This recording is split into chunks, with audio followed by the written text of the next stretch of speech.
Friends and family, thank you for joining me here at the American News Network with Chris Sanders. We're going to go over the Venezuelan war, all the ships that are out there. We got 4,500 plus guys moving in, and also the weapons that we're going to be using against Maduro. Besides Pam Bondi saying, hey, newsflash, $50 million bounty on his head. And just so you know, this is the arsenal. The destroyers are out there. Everybody is out there. The United States Navy's destroyers, submarines, amphibious ships, marines, and P-8 Poseidon aircraft are positioned near Venezuela with a multifaceted strategy designed to confront both the Venezuelan military and the powerful drug cartels operating within the country. From the United States perspective, the operation combines overwhelming surveillance, targeted strikes, rapid amphibious assaults, and maritime interdiction to neutralize threats and apply pressure on the Maduro regime. The destroyers provide advanced air, sea, and missile defense while maintaining the capability to launch precision cruise missile strikes against strategic government and military targets deep within Venezuela. By maintaining a vigilant missile defense posture, these ships are prepared to intercept any hostile air or missile threats. We got about 2,000 drones provided by Russia recently. They have a 1,200-mile radius. Be on high alert. This is for you, Navy. Heads up. Surface combat. The destroyers defend against militia boats, and Venezuelan naval vessels are trying to disrupt us and our blockades with our amphibious units. Keep in mind, we have the ability to jam them. We'll be taking out their systems. But why are we attacking the supposed cartels of Venezuela? Because I'm going to suggest that the cartels don't exist. I'm going to suggest that we're not transparent. I'm also going to let you know that the EU and NATO have fallen. There's no more Europe. The only way in which we could save Europe, in my opinion, is to unite between Russia and the United States. And only those two superpowers could unite to save all of those countries that became so woke that they allowed themselves to disappear. Question is, do we let them? Do you fight for them? Or did they woke themselves away? These are true questions that we got to ask, but really the main question that I want you to consider is, why are we going through all this? What is the news? Why did we pull out of the Ukraine? And why are we fighting the Venezuelans today? Venezuelans are not our enemy, and we know that. And that's something I'm going to be going over today on the American News Network with Chris Sanders. And I want you to understand that this is all about the collapse of the petrodollar, the rise of BRICS, and the fact that they need to protect that oil in Venezuela for me, for drill baby drill, and every single other American producer out there, namely Exxon and anybody that we're looking at, that can help us do what we need to do. Now, why is that, America? Well, it's because what happens if that paper in your pocket ain't worth toilet paper? What if Uncle Sam's "In God We Trust" turned into nothing because they're not trusting God? So it's up to men like me. You, get off your couch, get up today. We got to drill. We got to reestablish black gold in the name of God and country, and the nearest thing we have, I think, is Venezuela. But wait, there's more. Next to them, Suriname, French Guiana, all those countries, it's in our backyard. Do we hit them hard? Well, as we do, China's coming in. And I want you to know, why are we hitting Venezuela and not Mexico? Well, it's because Mexico has a Mexican president, but she's actually a Jewish lady, Scheinbaum. So Mexico's already been taken over by Israel, and I would almost like to say so has Estados Unidos. If you doubt it, just how many Israeli flags are being flown in the Capitol today versus Uncle Sam's? And why is it just lately those two flags are representing terror instead of freedom? You know, if we just bind together in our faith. I see Russian Orthodox, I see Catholics, Protestants, but we're standing on that same rock. We don't have to fight each other. And we're also the countries that can do this the best that I see behind me, which is to drill, baby, drill. My name's Chris Sanders of Sanders Oil and Gas. We're also the gas company. Lone Star Gas, and Drill Baby Drill. We're going to be having a lot of tax advantages for you later on, but right now our leases are 2, 3, and 4-year payouts. If you'd like to know more about that, you can contact sandersoilandgas@gmail.com. But you know what? Anybody that you know is going to work. 90% of the oil that you're driving on today comes from the independent operator in the United States of America. Not Exxon, not Mobil, not Phillips 66, but the average American Joe. Yeah, they watched that movie Dodgeball. Owen Wilson inspired everybody to get up and to duck, dive, and dunk again. And so together we might want to do that, but the petrodollar has collapsed. 1974, 51 years of victory. Until Jackwagon Joe drove the wagon over the cliff in the Grand Canyon, destroying the victory that we had. OPEC, we had it all. Those were the days, I'd like to say. Something new for you and me. Got this book here that was written by no other than yours truly. The Emperor Wears New Clothes by Christopher Sanders, available at Amazon. $28, $30 you could say for the hardcover, and if you're wondering how big it is, I could say it's over 515 pages of pure knowledge. And that's right, this is The Emperor Wears New Clothes. Now, you want to know how to drill wells, you want to know how to plant crops, you want to know how to do what you need to do. Well, this is some keys to that sustainability. When I was fighting cancer with my mother, I put all the healing herbs that I could find in there for you, things that you could do, and the clues and keys to life that I've learned over the years, and I hope you truly enjoy it. So as an oil man, I see what this is all about.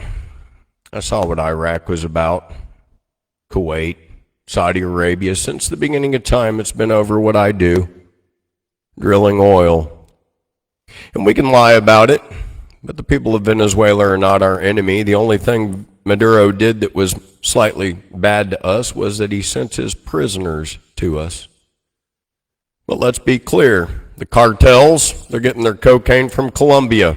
The United States, we set up 7 more military bases, and isn't it quaint how cocaine farms popped up around every single one of them? And who's buying the cocaine? Well, we are. So what should we do? Should we start a war, or should we realize that Coca-Cola was started off the same stuff that our dentist used to create lidocaine, and it was created by, last I checked, God. And when we try to pretend that we're God,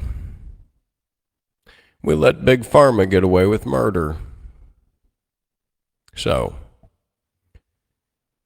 I think that the war on drugs is a war on us, and that they use tools like this as mechanisms so that we could spray herbicides and pesticides all over Colombia and ourselves. We have to stop. To say that marijuana and cocaine is bad is to say that the Creator did a bad job. And to say that the Creator did a bad job is the definition of blasphemy itself. And then it opens the doors. Then, oh, you're a boy, you should have been a girl. You see, the Creator did a bad job again.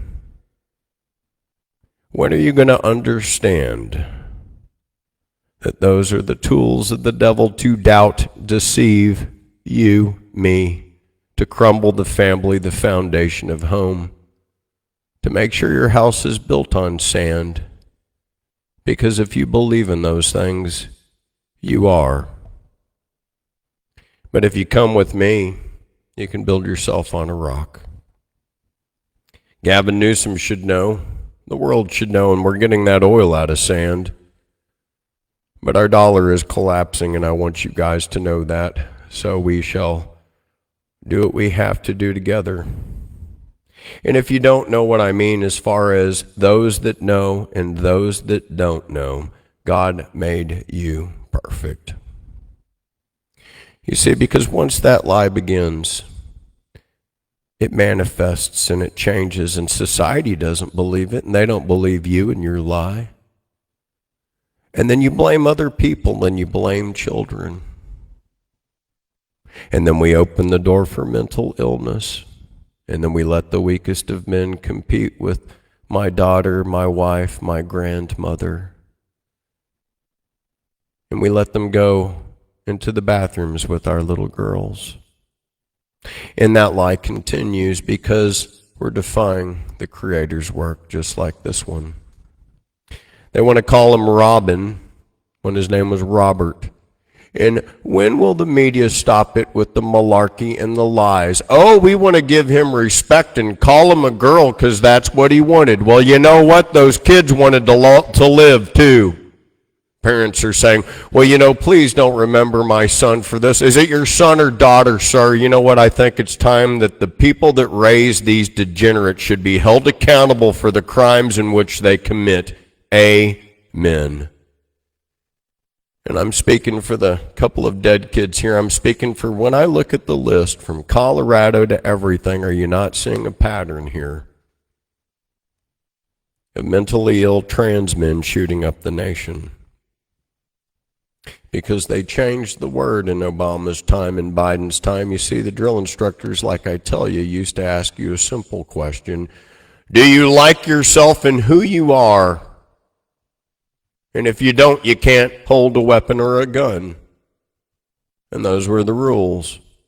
You see, because if you don't like yourself and who you are, you might shoot the platoon. You might endanger the unit. And all of those things and aspects hold true today. United States and Minneapolis, my prayers are to you because a mentally ill reject went in and murdered people because we're not addressing the truth and calling these people mentally ill. We're not addressing the parents for not doing a good job and the con job because maybe dad wanted a girl, not a boy, or a boy, not a girl. And this mutilation of children has to stop. And as far as that we are concerned, the parents, and when I say that I mean Muslim parents, Hindu parents, Christian parents. When I went in even to talk to the Muslims in Texas, I was trying to find if they were radical. And they were just people sick of the trans indoctrination, much like the parents at the Christian schools. Yeah, they said to me, Chris, my mom was a Muslim, but I'm not. I said, it sounds like the people over at the Catholic school saying that their mothers were Catholic, but they weren't.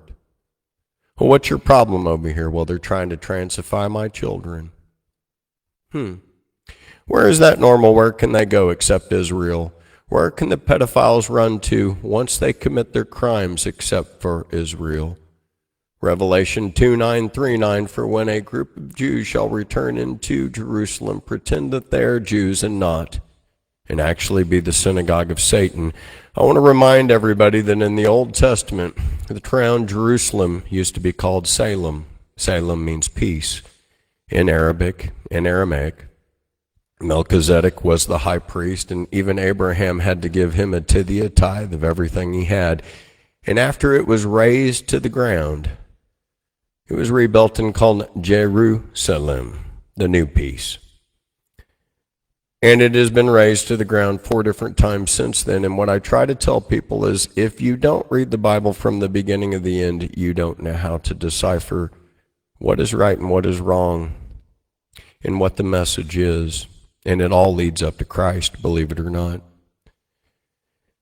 But every time Israel would stray from God, they'd pick a king. He was picked because he was tall. They'd pick someone else just because of certain reasons. And every time they would stray from God, whether it was in vanity and numbers, in sexuality, immorality, in pride, every time they would fall. Even to where when you come up to the book of Esther, and like I talk about things which I mention, and I mention things that are happening. And what I mention is like, look at those times. Why? Because we have Zedekiah, king of Israel, all of his sons invaded by Persia. He comes in, he takes them over, he kills all of Zedekiah's sons in front of him, gouges his eyes out. Then he chains them underneath his dinner table, and when people go and visit him, the king of Persia, they say, "Who is that?" And he's like, "That? was the King of the Jews.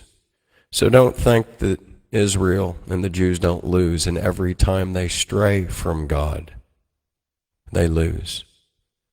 In the Pentateuch, the Talmud, they're two different things. And real Jews follow this Pentateuch, this Genesis, Exodus, Leviticus, Numbers, and Deuteronomy. 365 good commandments, 248 bad commandments, 613 commandments are the laws of the true Jews, and if you follow those, you get along with the laws of the true Muslims. Those are not the laws of the Talmud and the Zionists from Poland that are the cause of all of this commotion that we're seeing today. Netanyahu is not an Israeli Jew, but a Jew from Poland, an Ashkenazi Jew. And every single prime minister of Israel has changed his name. Everyone. So that you think somehow that they're actually from the area that they're not. These are things that I want you to know as their influence has turned Washington, D.C. into martial law. Now I'm going to go over to the state of California. So as we have 19 National Guards in different troops in 19 states out of 50, what's going on in America today? Now, I'm of the mindset, and I want America to follow me here, that governors of states, like in Illinois, and even sanctuary city mayors, we need to be able to arrest all of them immediately because of a violation in the Constitution of the United States, and it's the opening preamble that gives them the right to collect our taxes, to sway votes, to regulate you and I.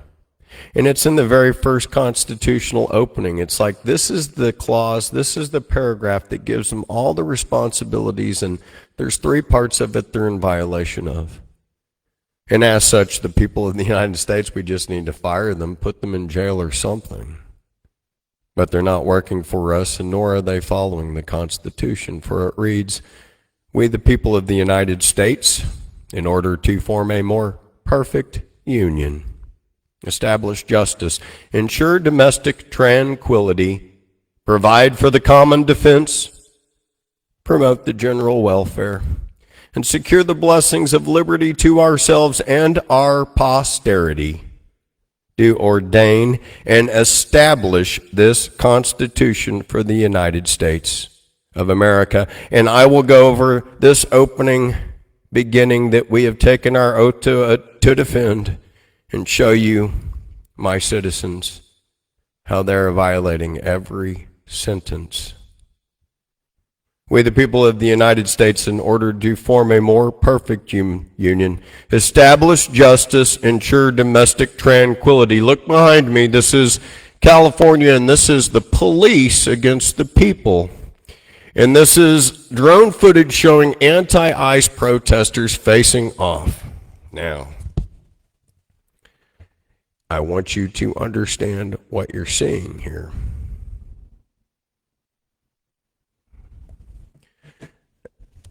This next bit of footage that you're going to see is also riots in Los Angeles as the smoke continues.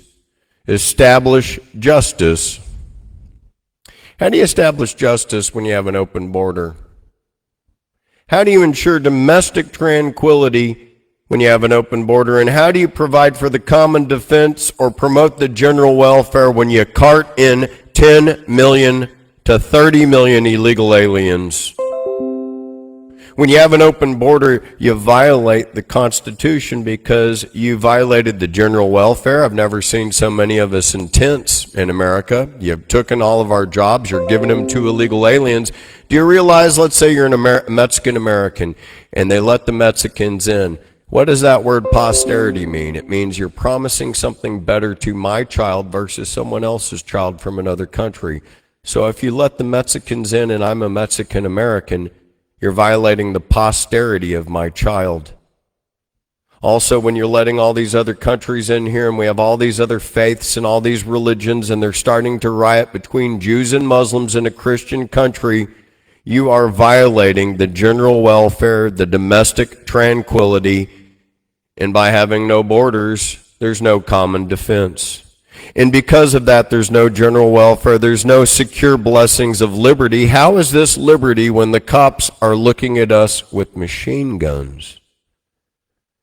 And our posterity is completely gone because every race from every other country, you've let them come in to compete with our kids. I've said we have 1.58 million exchange students that are here.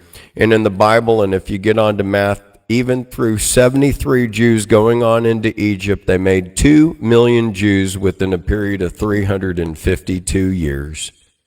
And if you study math, that's possible. So why are we letting in 1.5 million people? There's no way that you can guarantee the posterity to my child or anybody else's child or their success when you're flooding equal competition and education with every other country in the world on the backs of me paying taxes and all my friends so that we can educate the same race, but for what? Oh, because it's commerce? Okay. You're violating the posterity of the United States of American citizens and our ability to have an advantage over the rest of the world, and that's the posterity that you're violating. This administration's violating it. The last administration's violated it. The big pharma's violating it. We've been controlled by Israel, by George Soros, by Zelensky, by Silverstein, who took down the towers. If you want to see this, we could go back in time to when Hillary Rodham Clinton took out Nixon in the Whitewater investigation as a special prosecutor. Then later on, Clinton was going to get impeached, but he was smuggling up so much drugs in through Mena, Arkansas, that then they made that case go to the Oklahoma City building. And then later, a year later, all of the files to impeach Clinton mysteriously blew up in the Oklahoma City building, but we're going to blame it on Timothy McVeigh because he was tied into the smokescreen they started in Waco, Texas. Now, if that was too much for you to take in all at once, some people can comment down below, but we've had a lot of buildings go down, from Oklahoma City to 9/11 to Building 7 to the Pentagon, and in every situation, we did it. And then from Martin Luther King, I was wanting to give you for my bucket list the truth on Martin Luther King and JFK and RFK.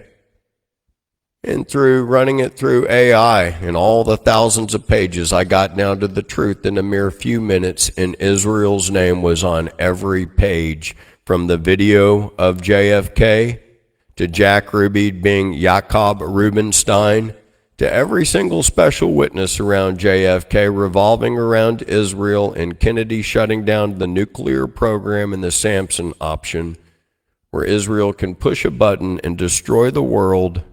Why are we letting one race and one religion go carte blanche to treat every other race and religion as if that they are secondary scum? Because we come from a country of equal rights and equal creed, where you have the right to choose. But in some cases, you have no right to choose. And in those cases, those religions need to be shunned and to be exonerated. As far as you can have your freedom and keep it where you're at. People in America, we think even Hinduism is just, oh, so peaceful. But it is not. 20% of their population is an untouchable class, treated like trash. Even their shadow can't hit you. And you need to understand the evils in Hinduism and every other faith, and how they treat each other worse than you could ever believe. And we do it to ourselves in Ireland, the Protestants and the Catholics. There's a message here. Let's get over it. Let's see our similarities, because the more indoctrinated we get onto man-made faiths, the more that we separate ourselves from each other. Tranquility. What built this country? This country was built on Christ. That's why we're built on love. That's why we are strong. And isn't it funny how the Muslims and the Jews beg us day to day, tear us apart, because they can't stop fighting. It's almost like looking at the Protestants and the Catholics. They can't stop fighting, but why isn't in America we get along? That's because we applied the 10 Commandments, because we love each other and we see through the nonsense. And we need to preserve this way of life, and we need to reestablish this way of life with strength, with vigor in Australia, in Ireland, in the United Kingdom, and Norway. We need to start off in those areas to encroach our ways back into the countries that are being forgotten about. I would like to go have a Guinness in Ireland and sit with people from Ireland and not look around and wonder where in the world I'm at. Same thing with Norway. But if we continue this, every single little bit of beauty that you've ever remembered growing up will be gone, and you're handing nothing off to your children or your grandchildren, and it is your fault. God and country, my heart, my soul, is everything to the Bible, and my oath is to this Constitution, because we, the people of the United States, in order to form a more perfect union, establish justice, ensure domestic tranquility, provide for the common defense, promote the general welfare, and secure the blessings of liberty to ourselves and our posterity, do ordain and establish this Constitution for the United States of America. We have lost our general welfare. We look worse than we did in the Great Depression. We have lost our peace and tranquility because our governors, our senators, our politicians are out of control. We have no term limitations. We have judges that shut down Alligator Alcatraz. We have bench judges in federal courts that somehow trump the executive branch entirely. And so I'm going to recommend that we fire every judge. We reestablish every judge. You're in there for 4 years and you're gone. And we need to do the same for Congress and the same for the Senate. Because I can see clearly now that we're not representing the side that we want to, as we make a land grab in Gaza and kill 1.8 million people. 248 journalists, 2,000 Muslim journalists, but I guess it's okay because Benjamin Netanyahu says it's okay. And I guess we have lost Jack Wagon Joe's war, and we lost the war in Afghanistan for Big Pharma, so the new war is Venezuela. And the only thing that makes sense with that is oil to me. What about you? No cartels there. If anything, it's our oil cartel of Exxon that'll be moving in. I hope we move in with food. I hope we move in with love. I hope we don't kill anybody from Venezuela. People of Venezuela, please, if you can apprehend Maduro and give him to us, let us establish unity between the United States of America and Venezuela without any bloodshed. Because our goal here is not cartels. I think the lie is obvious. Our goal here is your oil, and we should be trading our food for your oil. We should be putting a star on it. We should be rebuilding your roads, your universities, because we need to expand into Suriname and French Guiana. We need all of that oil for countries like Haiti, Puerto Rico. We need to have a trade in the Gulf of Mexico, and we could go about it through bullets. And you could form an alliance with Russia, and you could form an alliance with China. But isn't it strange how the people of Venezuela and the people of America have more in common with each other because of Jesus Christ and El Nombre de Jesus, and our faith is the only thing that we need. So I'm not afraid of this war, and I want our country to re-examine our position. And through Christ, I want the Christians to unite and bring us Maduro so that we can peacefully drill and stimulate the economy of Venezuela, kick China out, because I have a feeling you're step one and Panama step two. Nicaragua with China's actions are step 3, so that you can secure that border for me when I get in there and drill it to kingdom come for America as we reestablish the petrodollar, because that's what this war is all about. My name is Chris Sanders. Please like, share, and subscribe, and thank you for joining me here on the American News Network. We got a lot of volcanoes, a lot of tremors going off. We've got some interesting space rocks and debris. But none of that matters. What matters is you and me, our similarities, and all of our friends that we love worldwide. Let's bind together, because we can't let them lie to us. And we're not being transparent with ourselves and other countries. Again, we're violating our Constitution, and we're attacking the world, and it's hard to believe that somehow we are following the right side of the law. I believe that the enemy also, newsflash, has hacked our advanced computer systems for our advanced jets. Recently, F-16, F-15s, those are a little bit more archaic, but then the F-35 22s have had some catastrophes. I want you to see some recent things that have happened in the last couple of days. What you're seeing right there is an F-16 fighter jet crashing during a Polish air show. Didn't think of it other than originally thinking perhaps they did not have the experience they needed to even conduct that, and it really didn't make me think too much about it. But then as I was perusing on other crashes, this one also came into the picture within 24 hours. Same type of thing. We had an F-35 pilot. He was basically, this is the most expensive jet in the world, $200 million plus. He was up trapped hours upon hours. Couldn't basically get the computer to let him have control back.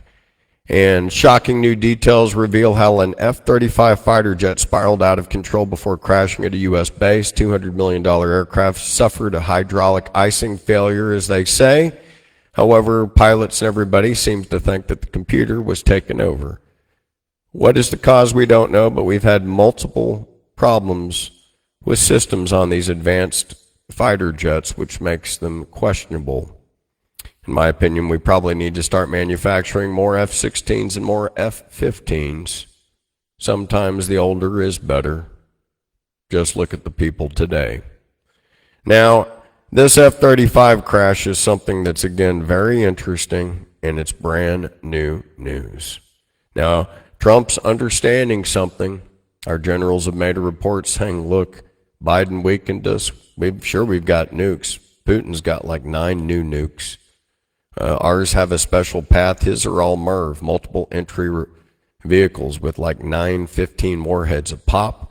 They just used Iskandar the other day. They just took out the largest boats of the Ukraine. Ukraine took its heaviest casualties again, and he has smashed everybody from Odessa up into Kiev, harder than they could ever imagine. S-500 bombs. Putin is not holding back, and he's now daring, laughing at the EU, laughing at NATO. And let me just say something. You should probably apprehend Ursula and everybody that questions Putin out there, because he's going to respond to you exactly the way he's responding to the Ukraine. And it looks like we've retreated. It looks like we allowed Benjamin Netanyahu to crumble NATO. And he did that when he pulled Turkey away after he pager bombed Lebanon. So in this chess game, as I analyze the facts, NATO has fallen, our ally has crumbled because of one key player being Benjamin Netanyahu being the weakest general on the field. And through that, the alliance of NATO, EU crumbled, our military crumbled. This then gave all of our forces of 2 decades of Turkey to the other side. So we're going to be fighting our own equipment. Then now we see a unification of 57 Islamic countries against Israel, and with Saudi Arabia adding to that list, we are going against the very best equipment that we have ever made. Every time Israel is strayed from God, whether it was in pedophiles, creating a safe haven for pedophiles, which they're doing today, whether it was spitting on Christians or Muslims in Jerusalem, a holy city for everyone. I guess they don't understand that they're guests, and I guess they don't understand that when they have strayed from God, that Christians and Muslims worldwide will notice, and that's what's happening today. So, 57 nations have revolted, and a war has started, and we have withdrawn from Europe, and we picked their closest allies that are closest to us. As BRIC starts to gain momentum and the petrodollar collapses, the United States retreats. We understand that MBS has violated the Petro agreement, and our only option to keep value in the dollar of the United States of America is to control Venezuela, Suriname, and French Guiana, and to turn that little part of OPEC into the United States of America. My name's Chris Sanders. Again, thank you for joining me here, and please like, share, and subscribe, and put this on any platform you like. We got to get the word out. Pray for our troops, and pray for the people of Venezuela as well, because they are not our enemies. Sometimes we are our own worst enemy. And I pray that we start acting nicer. In Jesus' name, amen.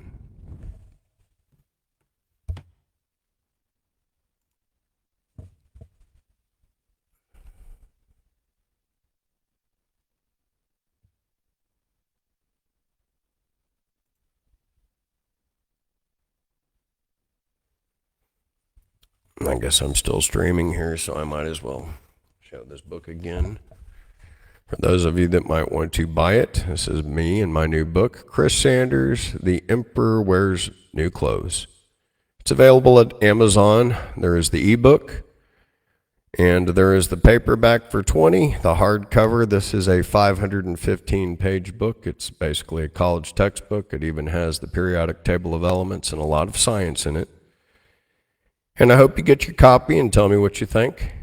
Enjoy it. God bless you.